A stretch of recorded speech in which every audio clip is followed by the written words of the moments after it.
general washing chatter, sir. As you know, the Yanks have beaten the Redcoats and their loyalist partners, but I have just been informed that they passed a set of 10 amendments, which they are calling the Bill of Rights. Should we commence the attack now, sir? What the heck would be the point in doing that? Stop being stupid. Well then, what was the point in setting up all of these tents and cannons? Weren't we going to take back the country from its deist founders? Oh yeah. You have a point. Can't a guy change his mind? What made you change your mind? I read the dictionary. So the dictionary told you to agree with the ideology behind the Bill of Rights? You can't seriously believe that freedom of religion is a good thing. Au contraire, mon frère.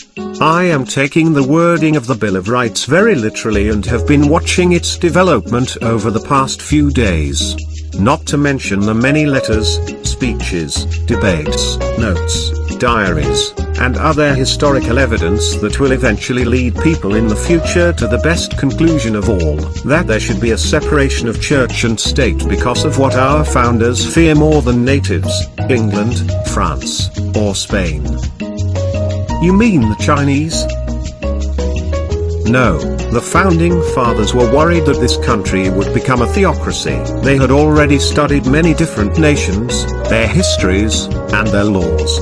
During their research they discovered that state religions usually abuse their power, and people. They did not want to create a government that would oppress people with laws created by groups with a religious agenda.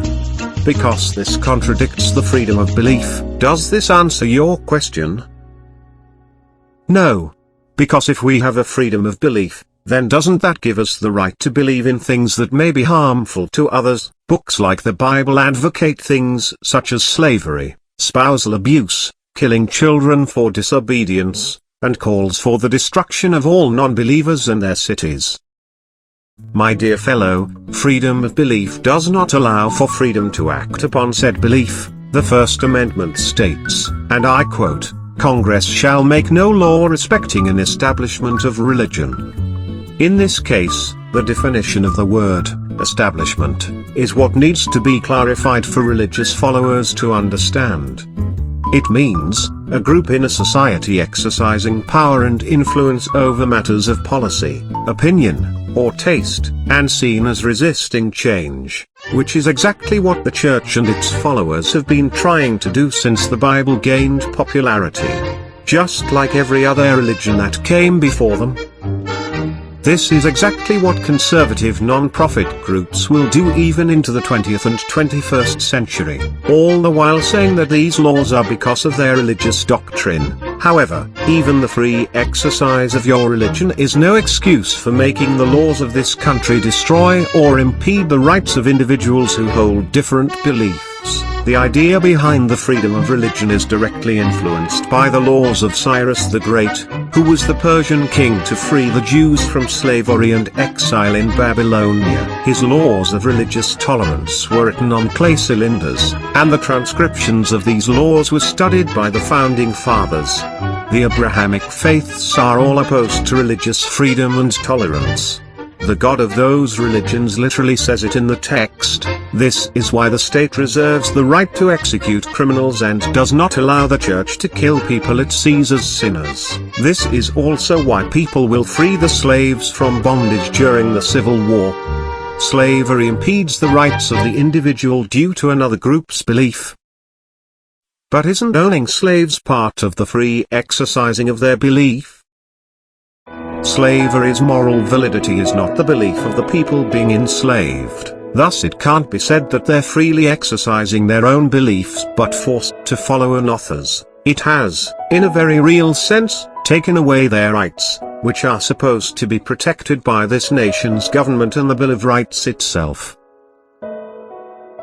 So if we aren't going to start the Second Revolutionary War, then what should we do with all the munitions and things we stockpiled? Should we start the Civil War instead? Hold your horses. That day will come but not so soon.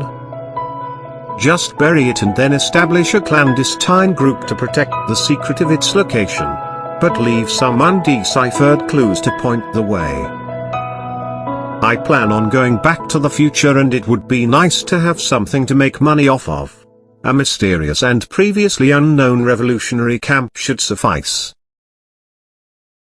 And don't forget to bury a few clones with everything also. It's easy to carbon date dig sites with human remains. Now if you'll excuse me, I'm off to play more old-time Rocksmithy on my new Xbox 1791. What the hell is an Xbox?